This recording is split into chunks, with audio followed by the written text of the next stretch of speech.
political persons who are out there now, and their aim is to try and deceive the people. And I, for one, believe you 100% because you and that Englishman are the main culprits out there trying to deceive the people. Just listen to him. And we brought legislation and we decriminalize the personal use of ganja. And a policeman can't do that to you again. Hello, everyone. Welcome to Jamaica 411. Thank you so much for joining me today. I'm your host, Michelle Stern. Boy, oh boy, oh boy, have I got a program for you today. My viewers and my subscribers, welcome back. And I'm telling you, I did some reading. Yes, something was brought to my attention. Thank you to that person who brought it to my attention. And so I decided to read the law. Yes, I am no lawyer, mine, but I know my mother never gave birth to an idiot. And so I can understand simple and plain language. And when I read the law that you heard the Englishman talking about, the one that he said that they brought legislation to the House to decriminalize the personal use of ganja, nothing could be further from the truth. Yes, if you have 2 ounces or less, it is now a ticketable offense, meaning the police will give you a ticket. What they cannot do is arrest you and charge you, bring you before the court, and then you end up with a criminal record. No, that much is true. But it is not true to say that legislation was brought to the parliament to decriminalize the personal use of ganja. No, no, no, no. It is only if you have 2 ounces or less in your possession. And on the screen, you'll see what 1 ounce is. And look at the size of the person's hand, and you see how much an ounce is for those who may not know. So 2 ounces is plenty. I always thought that 2 ounces was maybe one little split, but no, that's a lot. But if you're mindful to be traveling around with marijuana, ganja, be very careful that you wait very well, because if you go over the 2 ounces, what happened to Mario Dean and other persons, you could be arrested, taken before the court, pay fine, and have a criminal record. In other words, it is not all ganja. If you have ganja in your possession, let's say you went and decide that you have some money and you want to buy and stock up, and you go buy 10 pounds for your own personal use, for argument's sake, and you're caught with that. You bought that 10 pounds for your own personal use, and yet you could be arrested and charged and end with a criminal record, as well as pay a big fine and end up in prison. You follow what I'm saying? So what he said was not strictly the truth. It is only for persons with 2 ounces and less. In those circumstances, you will not end up like Mario Dean or anybody else who was in the past arrested and charged for being in possession of an illegal substance. So clear that up. And the economic rights was the other part of it. Because we say ganja should be uplifting the people, the small farmers who build the industry and help to build the brand of Jamaica around ganja, which is our internationally respected brand. And so we created a regime for medicinal and therapeutic ganja with the man, the little small man, the little small farmer, very much in the center of our consciousness. And then we lose the 2016 election and the Labour Right took it over. And they don't believe in it and they don't understand it. And the thing has been a complete waste of an opportunity. But when the next People's National Party government is formed, it will be a new day for ganja farmers in Jamaica, because we intend to complete our mission of liberation and upliftment and using ganja for the benefit of the whole world. You've heard the Englishman, and you probably been wondering about this law. Now that you think that marijuana is legal, and it is in some respects, but you will hear where it is legal and where it is not legal shortly. But there are many persons out there who are small farmers seeing an opportunity to go into ganja cultivation because you know the price is high and you want to be able to get your ganja field. For those of you who are already in the business and you are now doing your thing illegally, you want to now get it legalized, and you are wondering what is happening. Now, when you hear that Englishman on the platform, he is seeking to give the impression that the reason why nothing has happened is because the Labour Party government don't understand it. I don't know why them shouldn't understand it, right? But them say them don't understand it. I make the law, and I make the law in such a way that half the population don't understand it. They don't know what to do with it. That's the impression you got, right? And if only you just put back the PNP in power now, so you're going to give them your vote, we will make sure we complete the mission. Is that what he's saying? Because if you make a law to establish an authority and give them powers and and make determination as to who can bear grow, who can do research, who can process, who can transport, and all of that, then why are you saying that the thing has to wait until you return to power in order to benefit the small farmer, according to you? So the small farmers are not seeing any benefit from this law that was passed. And you're saying that the reason why you're not seeing any benefit is because they don't know what they're doing. But you know. Well, we're going to see if that is so. And what we're going to do today is have a look at the law in question. It's called the Dangerous Drugs Amendment Act. And there are different aspects to it. And we're going to go through it and see if the Englishman is speaking the truth. What do you think, though? You think him speaking the truth at last? Oh, I know. I know you know the answer to that, right? Now, if you'd like to follow, you may also go online and look up the Act, the Dangerous Drugs Act. You're going to see two pieces of legislation. As a matter of fact, there are three, but two of them with the same title, Dangerous Drugs Act. One of them is the law itself, which was passed the 15th of April 1948. That's the law itself. And then you have the regulations to the act. And the third piece of law we need to look at is the Dangerous Drugs Act Amendment. And that was in 2015. And then there's another one in 2016. And I do believe they did further amendments after that. But what we're going to do first is to look at the amendments to the Act, because the Act more or less says that these drugs are illegal to have in your possession, to bring in to Jamaica and export and all the rest of it. We all know that. But when they started the process of amending the act in order to make the use of or personal use of a small amount of marijuana, 2 ounces or less, not an arrestable offense, but a ticketable offense. In other words, they decriminalized it. There was also the matter of legalizing the ganja. Now, it is important that you understand that smoking ganja is still illegal. Smoking ganja is still illegal.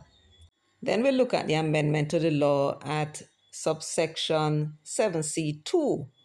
It says, subsection 1 shall not apply to the possession of ganja for any of the following purposes. And there were only two purposes given here. First one was religious purposes as a sacrament in adherence to the Rastafarian faith. That sacrament means in ceremonies or in rituals. So it is lawful now for the Rastas who are engaged in religious practice, ceremonies, rituals, to have ganja in their possession. Now you'll notice that there is nothing here to say how much, and there's nothing in the law which pointed to the nature of the rituals or ceremonies, not at this point in any event. Then there's a matter of having ganja in your possession for medical or therapeutic purposes, provided you have a prescription or a recommendation from a registered medical practitioner. In those circumstances, you can have marijuana in your possession. And of course, there are conditions attached to that. And in certain circumstances, you may be authorized to have ganja in your possession if the purpose is for scientific research. It says here conducted by an accredited tertiary institution, otherwise approved by the Scientific Research Council or such other body as may be prescribed by the minister. But outside of that, recreational marijuana, you can't get up and smoke ganja like how you smoke cigarette. It is still illegal. And so what it was that they did was make the cultivation of ganja legal, but only in certain circumstances. Now, at this point, I'm going to ask everyone to please give the video a thumbs up if you like the content so far, and also to subscribe if you have not yet done so, and share. Now, I also would like you to send this video to those persons who are small farmers looking to get into the ganja business. This is for them. For those persons who are smoking ganja, using it as if it's, like a cigarette or something like that, or bubble gum or something, I want you to send this to them as well. Everybody need to listen to this video so that I can explain what it is that I understand the law to be saying. So this is the act, the Amendment Act, which was passed March 20, 2015. So this is Mark Golding's baby. And I needed to listen very carefully to what it says in the preamble. The act, an act to amend the Dangerous Drugs Act so as to provide for, among other things, the modification of penalties for the possession of ganja in specified small quantities, and the smoking of ganja in specified circumstances, and for a scheme of licenses, permits, and other authorizations for medical, therapeutic, and scientific purposes. So you heard what the act is about. It says it's to modify the penalties, which of course is to not make the use of or possession of 2 ounces of ganja or less a criminal offense. So they wanted to amend that. They wanted to make the smoking of ganja in certain circumstances also not a criminal offense. And they also made amendments to the law, what they refer to as scheme of licenses, permits, and other authorizations for medical, therapeutic, and scientific purposes. So outside of those changes to the penalties, the next change that was made is to create licenses, permits, and authorization. But for what purpose? For medical, therapeutic, or scientific purposes. One thing that is missing from this, and that is the use of ganja for recreational purposes. So you see, when you see them guys at the street corner and them dig out them hand middle and them roll them spliff, that is ganja being used for recreational purposes, not medicinal purposes, not therapeutic purposes, and not scientific purposes. You follow? So that now the law was not amended to deal with that. And we're going to see what effects that has later on. Stay tuned. Yes. This is an act, so it is divided into sections, subsections, paragraphs or paragraph, and so on. So at section 1, it says, this act may be cited as the Dangerous Drugs Amendment Act of 2015 and shall be read and construed as one with the Dangerous Drugs Act, that's the original one, hereinafter referred to as the Principal Act and all amendments thereto. So all of them must be read as one. So these amendments are amending the original act which was passed in 1948. That's all this is saying. So we're looking now at certain definitions at section 72. Handling and medical, therapeutic, or scientific purposes. So, what it is that it means when it speaks to handling, it's talking about the cultivation, processing, importation, exportation, transit, manufacture, sale, possession, and distribution. So, whenever they talk about handling, it's in one of these contexts. When they speak to medical, therapeutic, or scientific purposes, it includes research, clinical trials, therapy, and therapy. Whenever you hear the word therapy, what they're talking about is a treatment for emotional distress and mental health problems. That's what that therapy is talking about. And then it speaks to treatment, therapy and treatment, and the manufacture of nutraceuticals and pharmaceuticals. Nutraceuticals would be like extracts. For example, they would extract minerals and vitamins from foodstuff and make them into supplements and so on, is what my understanding of that is. So keep in mind that the reasons for amending the law, first of all, was to change the penalties. And the second reason was to legalize the use of ganja, but only for medicinal, therapeutic, and scientific purposes. When it comes now to the scientific purposes and scientific research, that, according to subsection 3, is to be carried out by an institution or a body. And the minister who's responsible for science and technology may, by order published in the Gazette, authorize that institution or body to cultivate ganja on lands designated by the minister in the order. And I will show you that the first institution that was authorized to cultivate marijuana and engage in scientific research was the University of the West Indies. So not only is the institution that is engaged in scientific research allowed to cultivate, but as part of its scientific research into the ganja plant, the institution is allowed to import into Jamaica any ganja plant or part thereof, for example, seeds, saplings, and plant tissue from any jurisdiction where the exportation of such plant or part thereof to Jamaica is lawful. In other words, the institution is doing research in ganja plant, not just Jamaican ganja plant. They're going to get samples from all over the world and test them as well as test ours. That is how you do research into ganja plants. So if you're going to engage in the production of ganja for specific purposes, which is medicinal, therapeutic, or scientific purposes, and you want to prohibit the use of the ganja that you're cultivating for other purposes, you need to have a regime of control.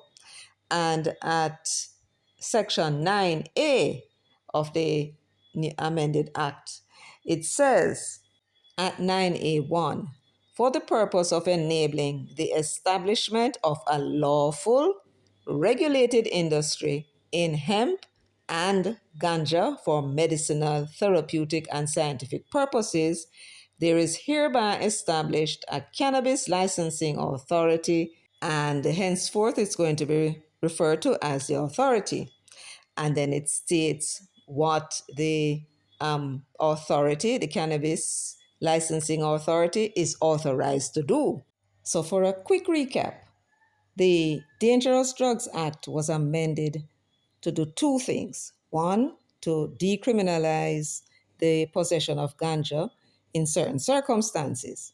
The first being possession of 2 ounces or less for personal use, and the second reason was to allow the Rastas to legally use ganja in their religious ceremonies and rituals. Then the law was amended to legalize ganja for medicinal, therapeutic, and scientific purposes. See, to get that? Yes. So that is the long and short of it. The amendments to the Dangerous Drugs Act were passed in the House of Representatives with its regulations in 2015. And so you may ask, so what's a regulation? Well, the regulations to laws that are passed sets out the rules and the processes that will give effect to the carrying out of the law. And it is especially necessary when you have an authority that is to carry out the functions of the law, which is the issuing of licenses, permits, and to monitor every aspect of the production, transport, and the sale of the ganja in this case. So the regulation states who can be given licenses and who should not be given licenses. It states the fees and the security of the premises where the ganja is going to grow, how it's going to be transported. It would state how long the license lasts for and whether or not there is a renewal process. And then there are forms that people would use to apply, and it would state how and when they can apply and the fees involved and so on and so forth. So those are the regulations to the law. See? Yes. Now, in this case, you're looking at the screen now, it says orders. And you notice it says under section 73A, now that's section 73A of the amended act. And the heading is the dangerous drugs cultivation of ganja for scientific research purposes, University of the West Indies order, and that was passed in 2015. And this act gave the University of the West Indies the authority to cultivate ganja, and the order sets out the purpose for which the cultivation should be used, and it should be used for scientific purposes. And in this order, they set out the terms and conditions of the license and the length of time of the license, which is a year, and then every year they have to come and renew it. Then you see the regulations under Section 9, which is the regulations that existed since 1948 when the law was first introduced. And the third regulations you see is under Section 9A2, which is a newly amended section. And these regulations are for the dangerous drugs cannabis licensing interim regulations of 2016. So this was passed now when the Labour Party was in power, but it would have been the PNP who would have put it together. Because remember, these acts don't, just come in February, and by March, you put a law before the House and you debate it and you pass it. No. So this would have also been Mark Golding's baby, except he was not the one who fathered it. It's the Labour Party that's in power now that is fathering his baby. And he's complaining that things that's supposed to happen now happen, and the reason why it now happen is because Labour Party don't know what I'm doing. And what he's complaining about is the small farmers. He's saying that the small farmers should be involved, and they are not, and it's because the Labour Party don't know what them do. Well, we shall soon find out if that is so or no. Let me first of all clear the air for you. Whenever it is that a government is putting anything in place, especially when it is setting up an authority to manage the whatever program they're putting in place, everything depends on the law itself. The laws that are written and the rules that are written into the law. And therefore, if it is the case that small farmers are squeezed out of this new cannabis licensing regime, this new industry where ganja is now legalized, the cultivation, the processing, and the transportation of ganja has been legalized, but only in certain circumstances. Then, if the farmers are being squeezed out, those small farmers, the ones who were doing the sale of ganja illegally and build the industry, then it can only be because the law itself is squeezing them out. And this law was passed in March of 2016, only a few days after the Labour Party came to office. Now, I should point out that if the law has a flaw in it, then it is the responsibility of the Parliament now to fix it. But the question always is, can it be fixed? We're going to look at the law and what it says to see whether or not there's any way the small farmers could have been involved in this new cannabis industry. Let's check it out. So, the first thing you may want to know, what we need to determine, who are the players in this industry? The law created the Cannabis Licensing Authority, and they are the regulators of the cannabis industry. Then you have the cultivators, without whom and without which there is no ganja industry. Then once the ganja is cultivated, it needs to be processed. And so you have to apply and receive a license to process the ganja. So the second player in the industry is the processor, and they have to apply to get a processing license. Next, you have the retailers, and they must get a license also to sell the ganja. And they can only sell the ganja, though, to persons with prescriptions from licensed medical practitioners. And that is because this cannabis licensing industry that is created was created solely for medicinal, therapeutic, and scientific research. So, what government wanted to do was to exploit the benefits, the health benefits of marijuana. That's the long and short of it. Last of all, though, you have those persons who are engaged in scientific research on the ganja plant, and that would be like places like the University of the West Indies. These are the players in the industry. And in order to participate in this industry, each of those players, they need a license. And the license comes with terms and conditions. And in the case of the cultivating of the ganja, you would have heard the Englishman on the political platform claiming that the reason why the small farmers, who are essentially the persons who were behind the industry in the first place, right? The industry has been set up, and now it's only the big players are going to be getting the license to operate. And the small farmers are crying foul. And Golding now, he's out there now, pretending that he's siding with them as if he was not the one and the reason why they have been squeezed out of the industry. It was he who drafted the law. He was the one who oversaw the drafting of the law. And he knew what the onerous requirements are. And he must have known, unless he's stupid, that the people who are in the farmers, the small farmers, up in the hills are planting them little acre of herbs and shipping it out illegally, right? He would have known that they had no place at all in his cannabis regime that he was setting up. And I will show you why. The claim that he's making, more or less, is that the fees are what is deterring the farmers from being able to participate. The fees are onerous, according to him, and the people can't afford it. I put it to you that it is not the fees that is the problem. The fees are something you can pay one time and you can make money for the year. But that is not where the problem lies. That is not why they cannot afford it, right? Here you're looking at Subpart A, Cultivator's License. And it is under this heading that the terms and conditions for getting the license in the first place is set out.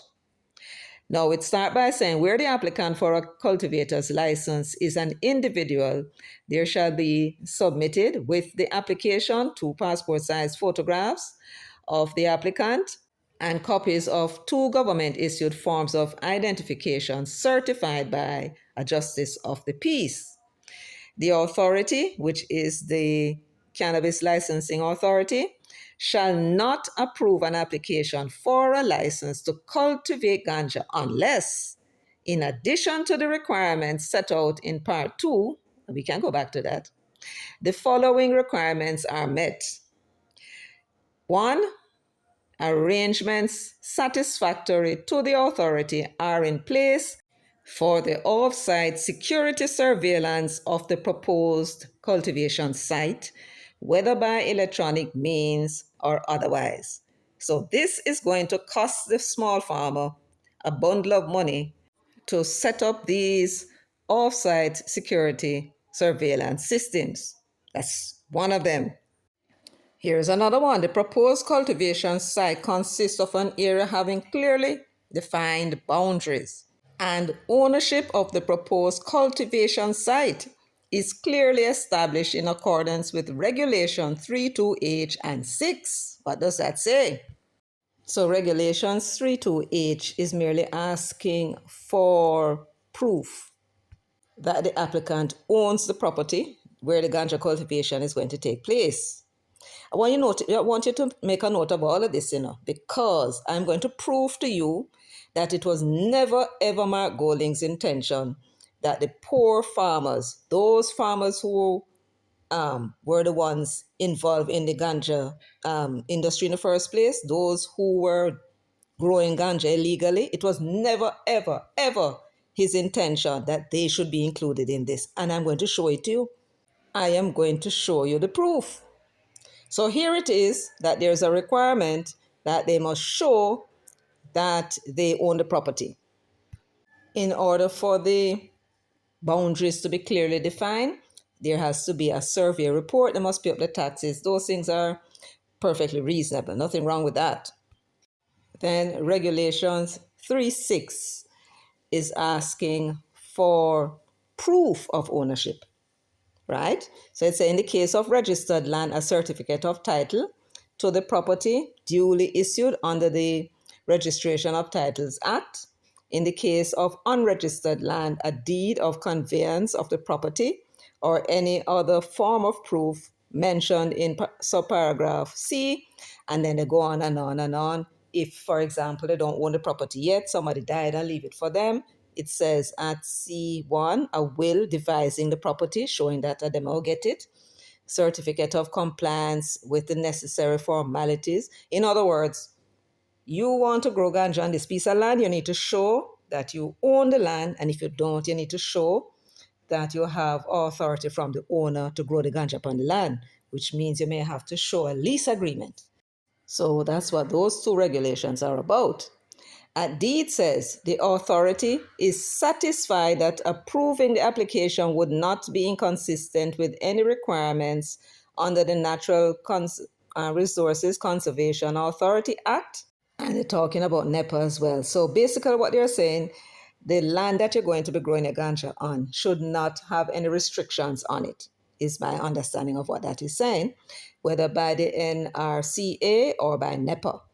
The cultivation of the ganja on this particular property should not conflict with any zoning laws as well. And then there's a matter of the restrictive covenant on any title. In other words, the land must be free and clear. That's more or less what that is saying. It says in the case of the application for a Tier 2 or Tier 3 license, the applicant has submitted to the satisfaction of the authority a draft security contract that includes provision for off-site web-enabled electronic surveillance, regular physical inspections and written reports thereon, and a panic alarm system tied to a base operation that is operated by a security company that is included on a list of approved security companies published by the authority, whether on its website or otherwise, from time to time. So I want you to tell me now, this law was drafted sometime during 2014, and it was brought to the Parliament for their consideration. Now, the law to amend the Dangerous Drugs Act, it was passed in 2015, and the regulations were passed, drafted, and taken to the Parliament for debate and then signed off on by the Governor General May 20, 2016. Now, obviously, when it was being drafted, Mark Golding had no clues that one day he will need to look back on his career and use whatever it was that he had done to try and win the support of the local farmers and the small farmers and the ganja farmers who were previously operating illegally. And now that the marijuana production is to be legalized, they now will be squeezed out. He did not know that all this was going to happen to him, I don't think. So he was not very careful about how he was drafting this piece of legislation, because had he had the small farmers in mind that he claims that he has in mind now, that this is all about them. What did he say? Let's remind ourselves of what he said. And the economic rights was the other part of it. Because we say ganja should be uplifting the people. The small farmers who build the industry. The small farmers who build the industry and help to build the brand of Jamaica around ganja, which is our internationally respected brand. And so we created a regime for medicinal and therapeutic ganja with the man, the little small man, the little small farmer, very much in the center of our consciousness. You heard that? So this is what the little man and the small man must endure. They have to now go find money to put in a panic system, right? And they have to sign up. Them can't manage it themselves, you know. They must sign up with a security company, which is a bag of money. Then after that, now it says the applicant has submitted to the satisfaction of the authority a proposal for the implementation of a system to monitor, track, and trace all ganja cultivated on the proposed cultivation site. Does that sound like something that was designed for the little small man and the little small farmer? That is a bag of money again. They're going to have to come up with some kind of system, and like we hear the system that they propose. And in addition to all of that, they have to be fit and proper person. The applicant, at H it says, the applicant is a fit and proper person for the issue of a cultivator's license. And what they mean by that? At 3 it says, in determining an application for a cultivator's license, the authority shall give preference to those applicants with a downstream buyer for the crops harvested from the cultivation site. So if you come already with your buyer in mind, who is either a processor or a retailer, or maybe you're supplying the ganja to do research, right? Preference will be given to you. It went on to say, the factors which the authority may take into account in deciding whether a person is a fit and proper person for the purposes of this regulation are whether the person is of good repute, having regard to matters concerning the person's character, honesty, and personal and professional integrity. So what about those little small man and little small farmers who were entangled with the law at some point because they were growing ganja or they were found with ganja in their possession? Anything for them? Would they be fit and proper to get a license to cultivate ganja? Then there is B. It says whether the person has the necessary skills and experience to fulfill the person's obligations as a licensee, because there's a lot of requirement and paperwork that has to take place as well. And that is one of the things that worry me about the little small man and the little small farmers, right? They just grow them thing, supply, collect the money, and them good. A whole heap of paperwork, checks and balances, a huge amount of bureaucracy built into the system. That's what this regime is. This is Regulations 11.4. C. Whether the person has sound and stable sources of finances or is in financial circumstances which may limit the person's capacity to fulfill the person's obligations as a licensee. Now that little small man, the little small farmer who have him little ganja cultivation, running illegally now, up in some bush, tucked away in some bush, right? Where would he, be, and how would he be able to show that he has a stable source of financing? How will he be able to show? Because it is very likely that he doesn't even have a bank account. Because the bank will want to know what your source of income is. So when this paragraph was created, was the little small farmer, the little small man, foremost in the consciousness of Mark Bowling? Since him take credit for it now, so for him law, for him act, that the labor rights them don't understand that is the reason why they haven't been able to do anything for the small man. Now we're looking at the regulations and see the reason why the small man can't enter into the system and benefit from it, as they were promised that they would. Let us continue to read the person's history of compliance with this act, that is in the event that they are renewing.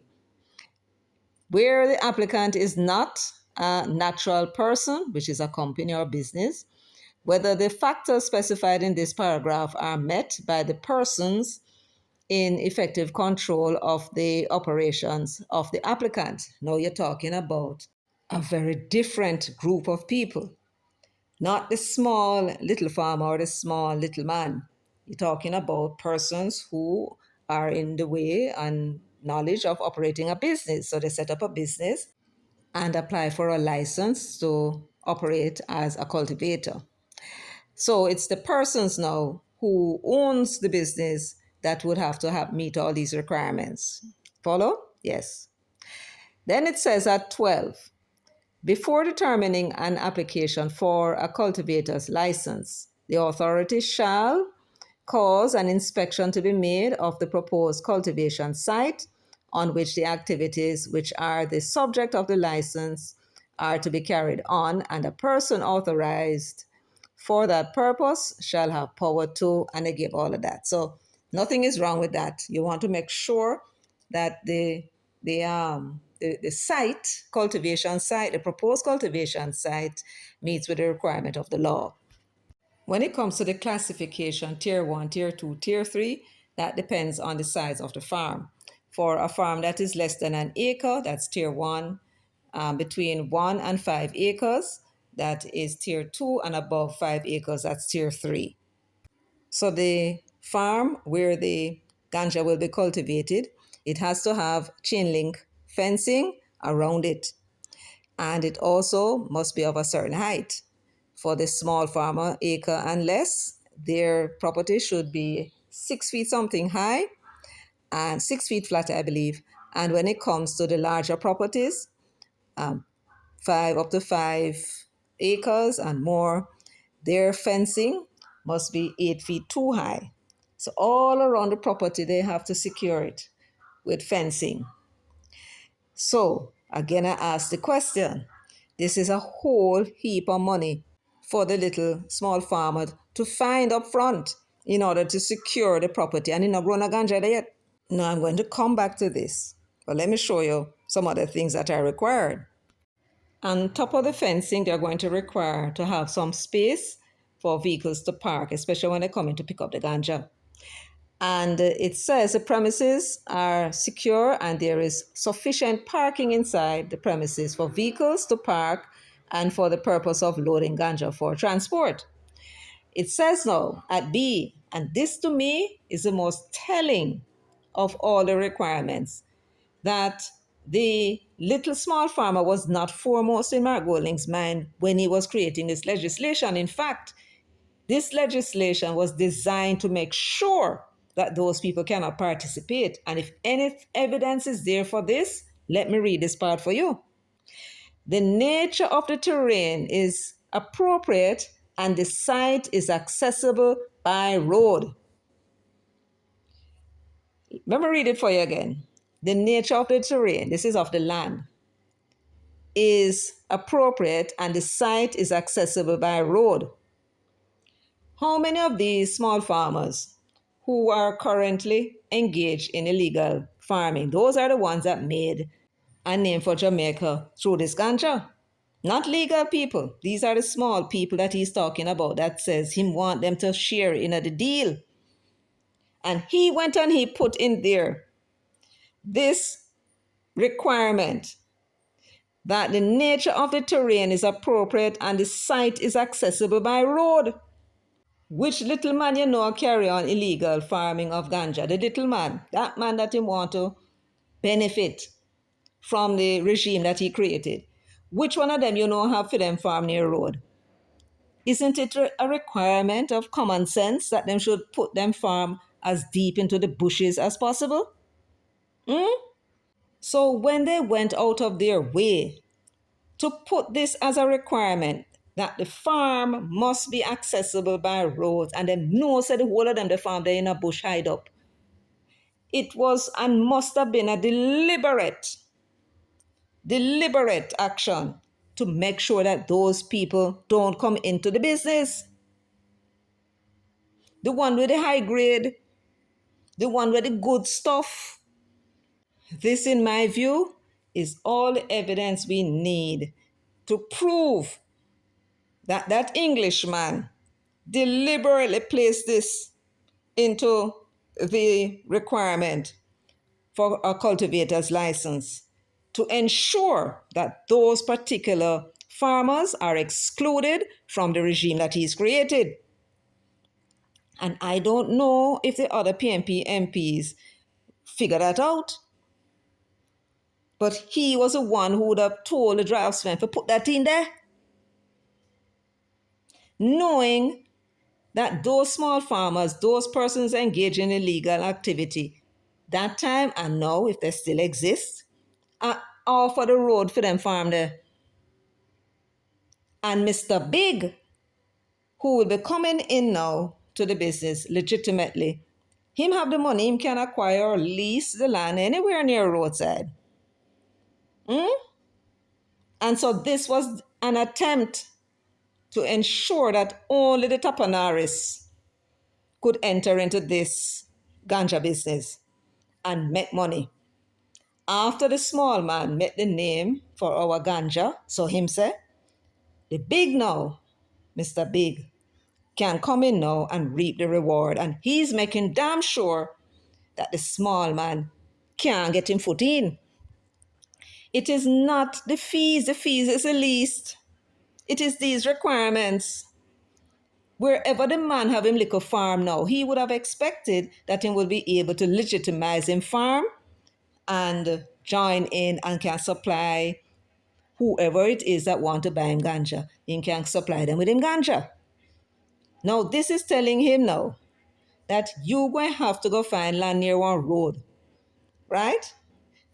And apply for a license. Some of these people don't even know how to go about these things. Enough of them don't even know how to go look up a land title.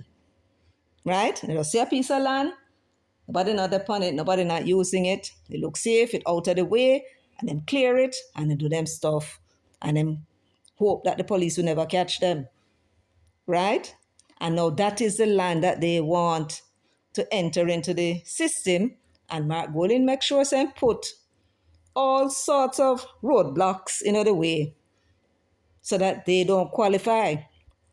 And that way, the Tapanaris, his friends, they will be the ones now to qualify and plant the ganja, hire a security company to do the off-site surveillance and the monitoring, right?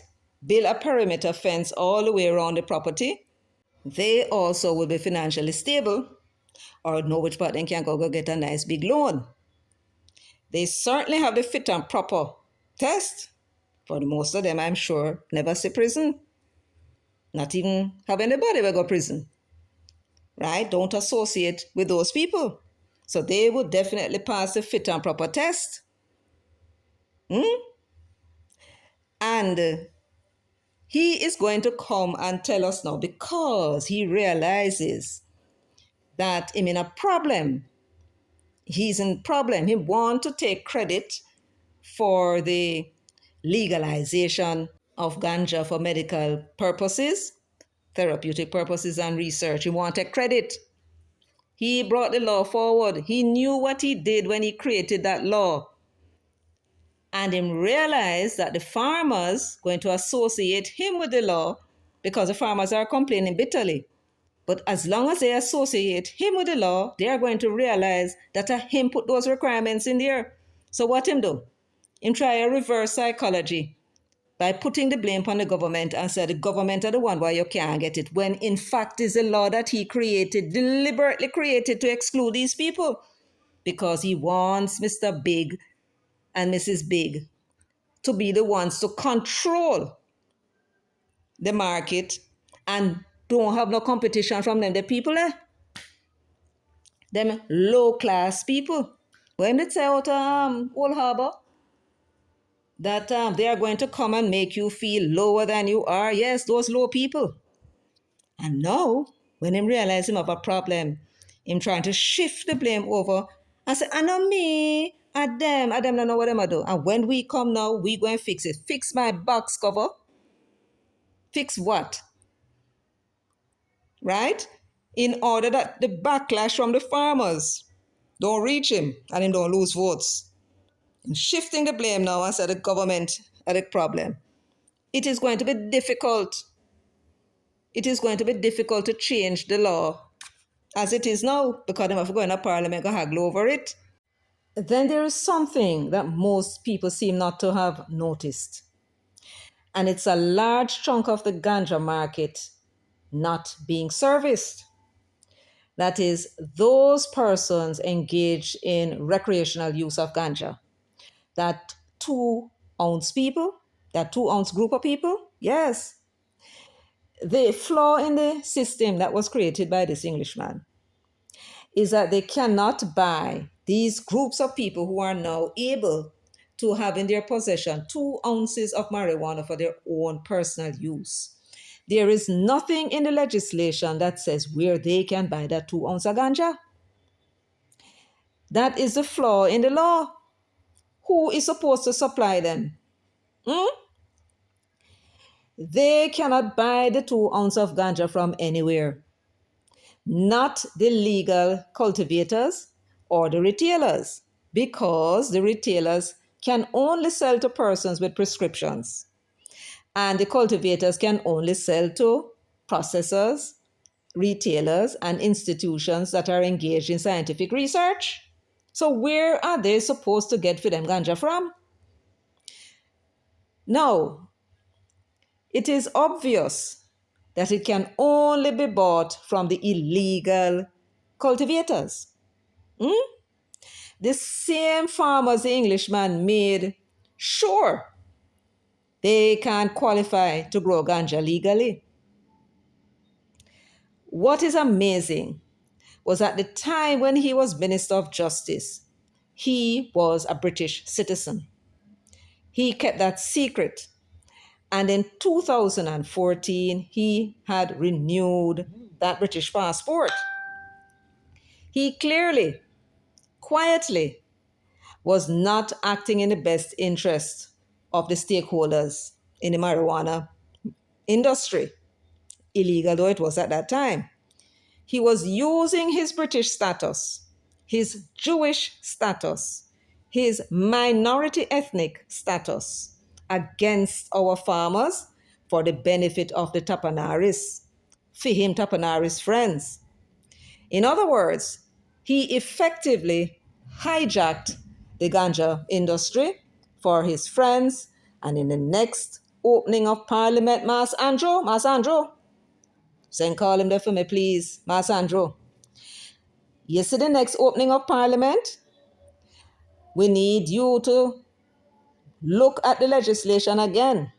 The amendment to the Dangerous Drug Act. We needed to look at that legislation. And we need you to go in and reverse what the Englishman set up by removing some of these requirements to qualify to be a cultivator. You need to reverse them and set up by removing some of these requirements and allow retailers to sell 2 ounces of ganja to those persons who said they want to buy the ganja for personal use. Otherwise, what you're going to do is have the people out there engage in illegal activities on them illegal farm in the bush, and then police are going to haul and pull them, and the smokers are going to end up in the same position that we're running away from. Mas Andra, you are going to have to go fix it. You are going to have to fix it. You're going to have to find a way to make those persons who have them ganja feeling at the bush captured in the legal framework. Mas Andrew, I know you know Jamaican story. And I know you know, say, them farmers, they know how to secure them ganja field. Whether it have fence around it, yes or no, them know how to secure them ganja field. Them know how to take it out of the field and carry it down, come meet the truck if necessary. And not a soul not trouble them. We know that, Mas Andrew. So there is no need for this requirement, for this whole heap of security that was built into the system to exclude these people. That is my view. So I sincerely hope you think about it. I know you're busy, you have no time for them things and now because you're looking to get your 3rd term. But I strongly suggest you make a note of it into your to-do when you bring off the 3rd term. But Mas Andrew, you need to call the police commissioner to order. He must work for you, and you work for him. And he must come and tell you why it is that as soon as him take over as police commissioner, the first policeman in donkey ages, the police then look like them will lose their mind. A box up citizen and a kick down citizen and a go on with themselves because they don't expect consequences from their action. No, I going to say to you this, the 3rd term is loading, but it may not come if you allow the abuse of the citizens to continue. The policeman ain't going to do them thing, but we must hear of consequences quick and fast. And they must be booted out of the police force. Even if you have to go into parliament and make a law to that effect. One sound and one word out of your mouth, Mas Andrew, and it will be over. Because the gentleman want him post and he want him job. So I sincerely hope I don't see no more of this. One comrade sent me this thing. If that is her gripe and her complaint, and she said, we must talk about it. We're talking about it. And I sincerely hope Commissioner Kevin Blake that me not see no more of it, because I come make a video upon it and show the people what has been happening and make you come out and explain yourself why it is that as soon as you take over as police commissioner, the policeman them lose their mind. And you're silent. You think you'd like to see the people in this country rise up against the state like how they used to rise up against the white man when they was here? You think that you more than any? You think you better than anybody else? Try cut out the foolishness, sister.